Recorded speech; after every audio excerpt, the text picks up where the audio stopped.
Good, happy Thursday morning, December 20, 2018.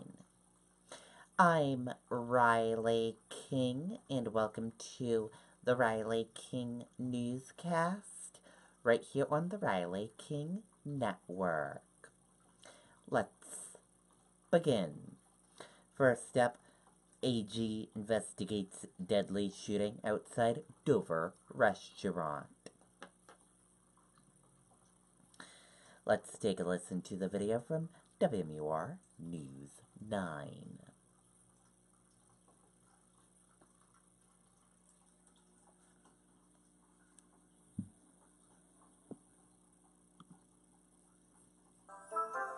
Don't miss this week's WMUR Holiday Specials, brought to you by Dartmouth Hitchcock. Wishing you a happy and healthy holiday season.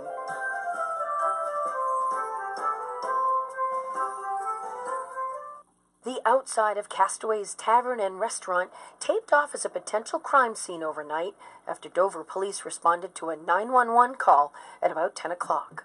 Upon arrival, they located an adult male who was suffering from an apparent gunshot wound, and he was declared deceased a short time later. Investigators remained on scene for hours, taking pictures and measurements before loading up and hauling away a vehicle with Maine license plates. In daylight, a closer look at an area they concentrated on, including a splintered hole in the wooden exterior of the building. The owner of Castaways, opting to keep the business closed today, fielding phone calls, visibly shaken by what happened.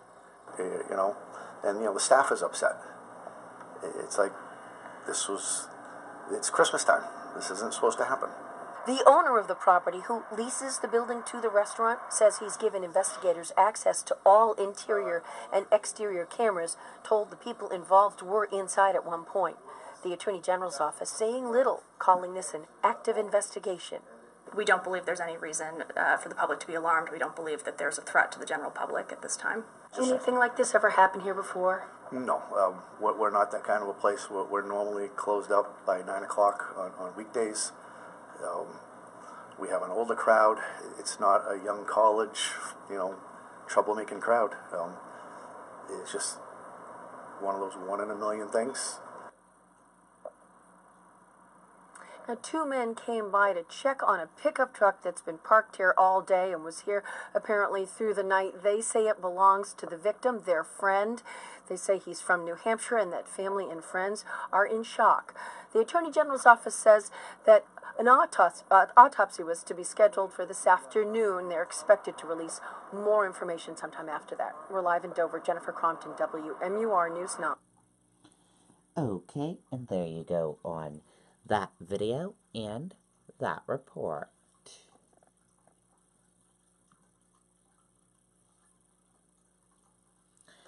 Man accused of soliciting children online in Vermont and New Hampshire.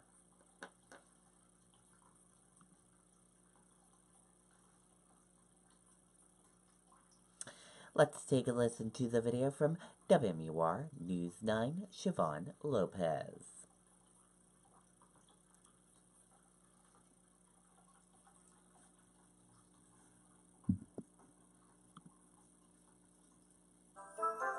Don't miss this week's WMUR Holiday Specials, brought to you by Dartmouth Hitchcock. Wishing you a happy and healthy holiday season.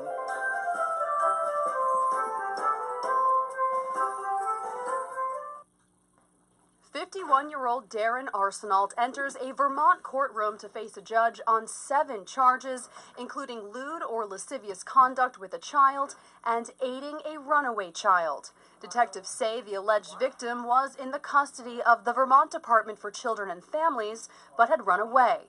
The teen was found in a vehicle with Arsenault. Investigators interviewed the girl, and it was determined that the two met on Facebook. Court documents reveal Arsenault is accused of providing the girl alcohol, kissing her, and touching her over her clothing, as well as sending her a pornographic photo. Vermont State Police learned that state police in New Hampshire were also investigating Arsenault regarding the possible exploitation of a minor. Court documents allege he used social media to contact underage females, including a 14-year-old girl. Arsenault is accused of contacting the child using Facebook Messenger. New Hampshire State Police confirm they are charging Arsenault with computer use prohibited. Court paperwork also points to a complaint filed in Vermont over the summer. Arsenault is accused of promising a 10-year-old runaway that he would give her a truck if she slept with him, and that if she told anyone, he would kill her. Arsenault pleaded not guilty to all 7 charges in Vermont. He will have to be extradited to face the charges here in New Hampshire. Live in studio, Siobhan Lopez, WMUR News. Okay, and there you go on that video and that report.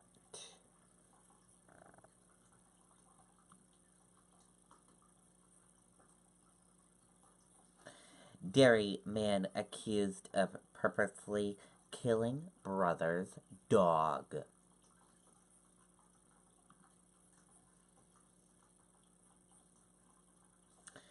Let's take a listen to the video from WMUR News 9.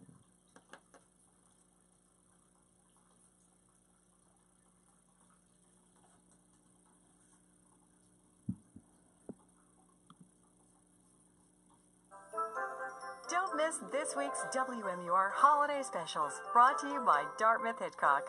Wishing you a happy and healthy holiday season.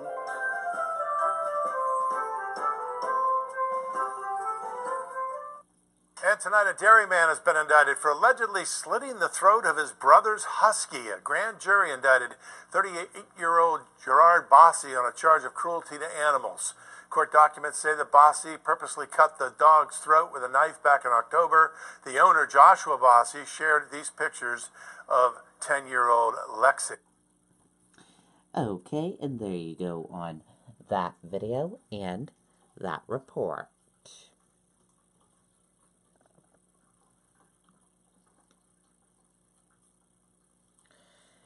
BAE expansion in Manchester approved by Executive Council.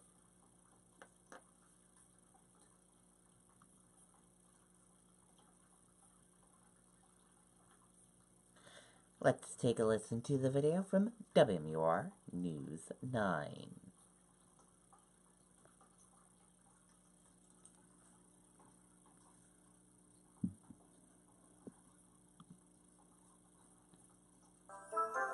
Don't miss this week's WMUR holiday specials, brought to you by Dartmouth Hitchcock. Wishing you a happy and healthy holiday season.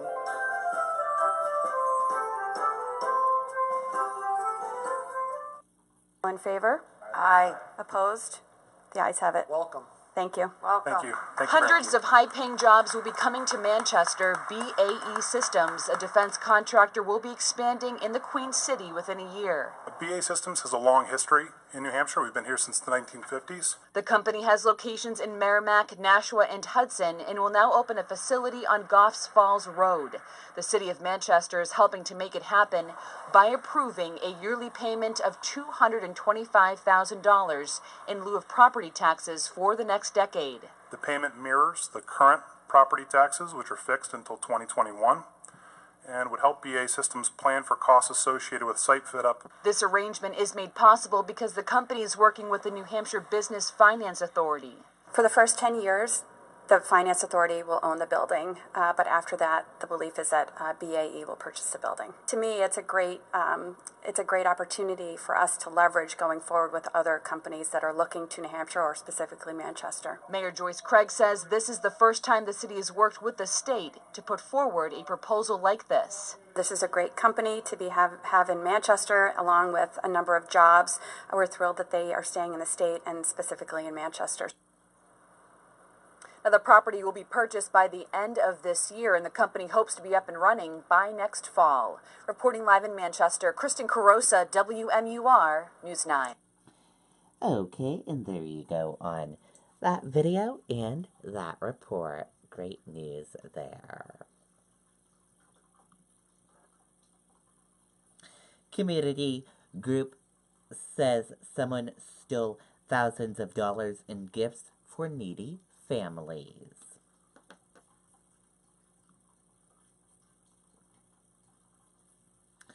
Let's take a listen to the video from WMUR News 9, Jessica Moran.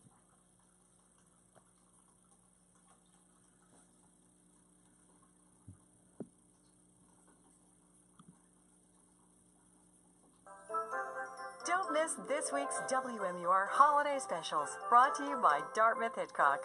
Wishing you a happy and healthy holiday season.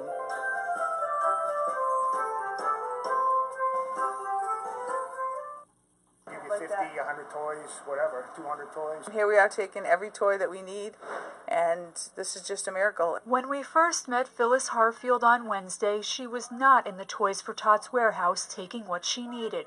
She was in her home explaining how she felt after someone stole around $8,000 worth of children's toys and gift cards. It makes me feel very betrayed, very scared. Phyllis leads a community group called the Helping Elves. They're in their third year of providing gifts for needy families. This year's demand was their largest yet, 32 families.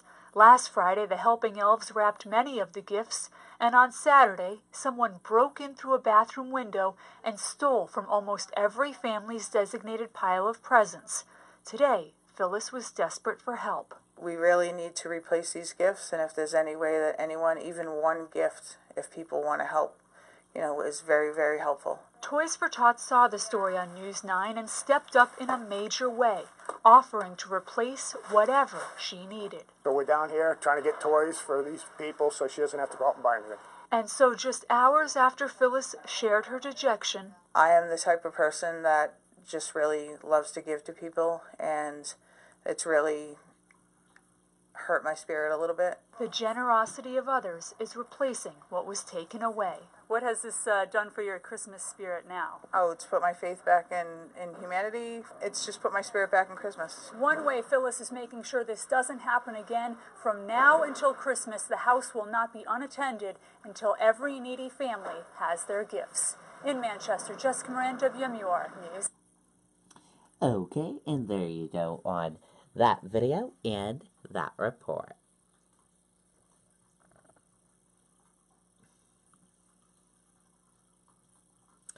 Tilton police call for safety changes after string of pedestrian-involved accidents. Let's take a listen to the video from WMUR News 9, Gene Mackin.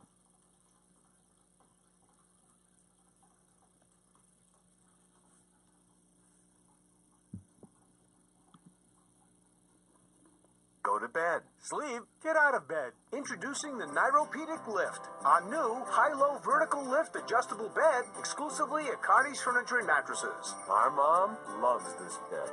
Need we say more? Cardi's Furniture and Mattresses. The latest run-in with a pedestrian happened outside the Tilton House of Pizza tonight. Police say a man was carrying his calzone across the street when he was hit by a car. His ankle broken, but he'll be okay. On Sunday, a man was hit and injured by the Tilton Diner.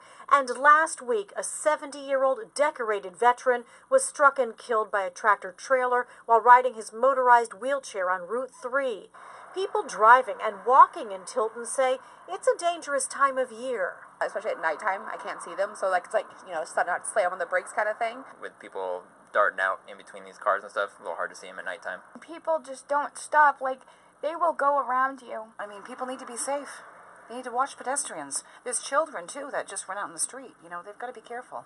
Police Chief Robert Cormier says 1,000 vehicles stream through downtown Tilton at peak times, more than 250,000 a week by the outlets. They're going to want to walk to Tanger outlets. He's asking local officials and the state DOT to study a few new ideas. Pedestrian signal crossings, lighting, signage, just see if there's any areas that we can improve the roadway design and make pedestrian crossings safer. And his advice, if you're out here walking, especially at night, wear some light, bright colored clothing, possibly something reflective. And his biggest piece of advice, do not assume that vehicle is going to stop for you. Make eye contact with the driver to confirm it. Live in Tilton tonight, Jean Mackin, WMUR News 9. Okay, and there you go on that video and that report.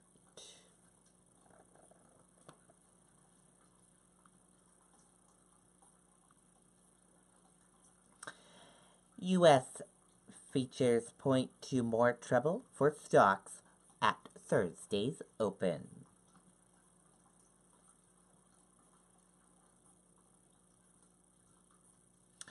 U.S. futures fell during trade on Thursday morning stateside after all three major indexes dropped following the Federal Reserve's decision to hike interest rates.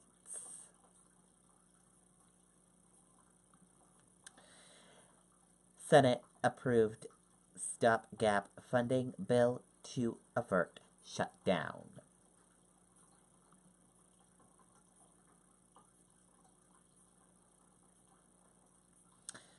The Senate approved a plan Wednesday night that appeared all but certain to prevent a government shutdown at the end of the day, Friday, allowing lawmakers to go home for the holiday and setting up a short-term spending bill to fund the government until February 8th.